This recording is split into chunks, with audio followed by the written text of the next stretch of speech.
So there I was, I just finished an 8-hour marathon of Overwatch trying to romance Mercy to quell the loneliness, and I decided I was going to go ahead and check out the Overwatch subreddit. And I actually came across this little gem of a post, and I think that this user here may have actually leaked when the PvE is coming out this year. Of course, you know, if it doesn't get delayed. I'm going to go ahead and break down my thoughts on this and why I actually think that this will be an accurate roadmap. In fact, I'd even bet on it, to be honest with you. There is no better way to improve your game than by checking out GameLeap.com. We have hundreds of guides all finely crafted from some of the best coaches in the game, with multiple new ones coming every single week that are designed to help you lock in and start climbing. Just follow the link in the description below or go to GameLeap.com to get your subscription today.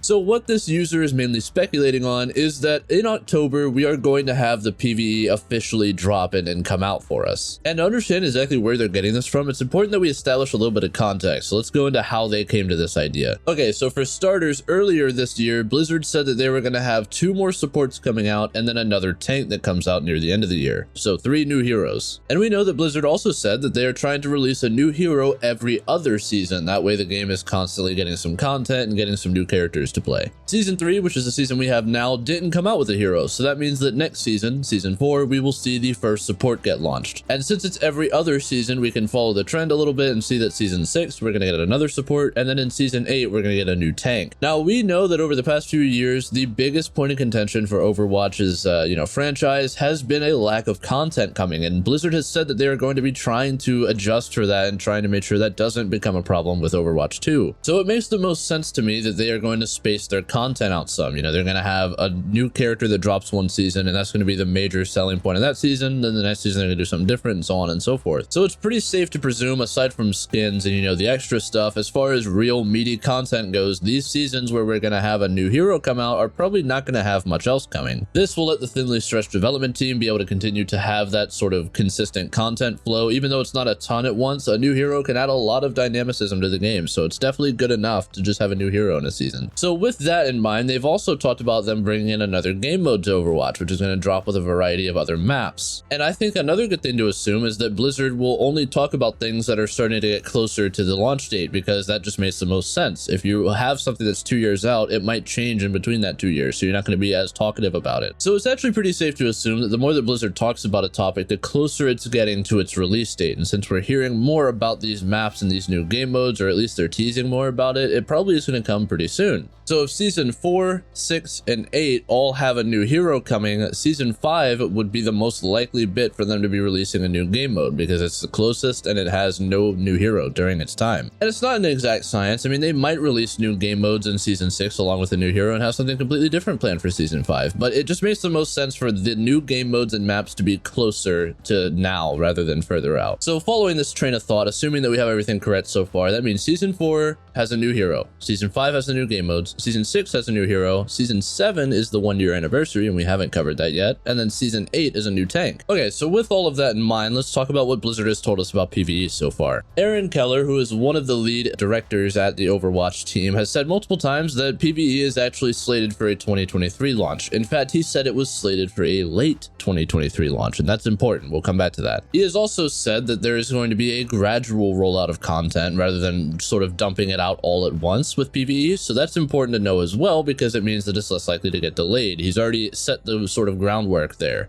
where even if the product isn't completely finished and they don't have all the content done as far as the story goes, he's going to release it bit by bit. That way, one, they have a little bit of content drip down the pipeline, and they also are able to sort of tamper expectations. Okay, so with all the context established, let's go ahead and recap what we have going on here right now. This year will go all the way up to Season 8. That means there are 5 more seasons in which PvE can launch. Next season has a new hero coming, Season 6 has a new hero coming, and Season 8 has a new hero coming. Blizzard has already announced that sometime this year there's a new game mode coming out, and they're going to have multiple maps for it. So that's another really big, hefty drop of content, probably enough for an entire season. Aaron Keller himself specifically said late 2023, so that also limits which seasons PvE can fall under, which in my opinion leaves the most realistic season being Season 7 with a start date of October 17th, the 1-year anniversary of Overwatch 2 dropping, being the by far most likely season to have PvE start, which is absolutely a very massive piece of information to have, and shout out to you/TK_424 for actually putting this together and sort of figuring it out themselves, because I actually am looking very much forward to the PvE game mode. I think it's going to add a lot of longevity to the game and sort of revitalize things a little bit more when it comes out if they perform it correctly. I don't see something akin to the Uprising event or the anniversary events from Overwatch 1 ever sort of being what Overwatch needs to actually thrive. And while we're here, I want to speculate a little bit about the new game mode coming out, because looking at the comments in this Reddit post, it seems that is another thing that people are really interested in talking about and trying to piece together. And according to the original poster of this Reddit post, they said that this mode is going to include one of the largest maps ever for Overwatch, which in my opinion is really interesting because payload maps already require a very long